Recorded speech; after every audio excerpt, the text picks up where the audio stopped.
તો આ વ્યક્તિએ સોશિયલ મીડિયા ઉપર કોઈ બિલ્ડરનો સમથિંગ કાંઈ પણ હશે એને પોસ્ટ કરી, એટલે પોલીસને કોઈ બિલ્ડરે કીધું હશે, આમનો આક્ષેપ છે કે બિલ્ડર સ્વાભાવિક છે, ભાજપના આશીર્વાદ તો ભાજપના દલ્લાઓ બનીને રહી ગયેલા હોય અથવા તો જે પણ હોય, બધા બિલ્ડરો એવા નથી હોતા, પણ જે રાવણ જેવો કૃત્ય કરે છે, દુર્યોધન જેવો કૃત્ય કરે છે, કંસ જેવો કૃત્ય કરે છે, દુશાસન જેવો કૃત્ય કરે છે, એ દુશાસન જ છે આપણા માટે, ભલે સગો ભાઈ આપણો કેમ ન હોય.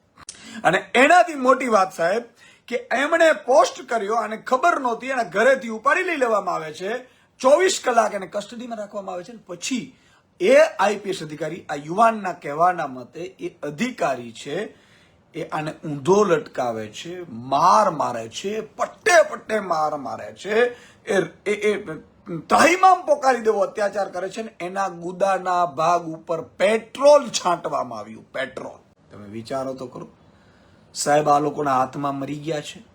આ લોકોને ભગવાનનો ડર નથી, આ લોકોને એના ઈષ્ટદેવનો ડર નથી. આ લોકો સવાર સાંજ પૂજા કરતા હશે તો એ શું પ્રાર્થના કરતા હશે?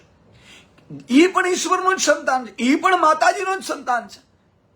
આજે મિત્રો કોળી સમાજ હોય, ઠાકોર સમાજ હોય, માલધારી સમાજ હોય, એટલે ભાજપ વાળા અને જાણે કે એની પોલીસ ને જાણે ઘી ગોળ મળ્યું એવી રીતે ઠેકી પડે, એને મારે ખબર છે કે એની પાછળ કોઈ નથી.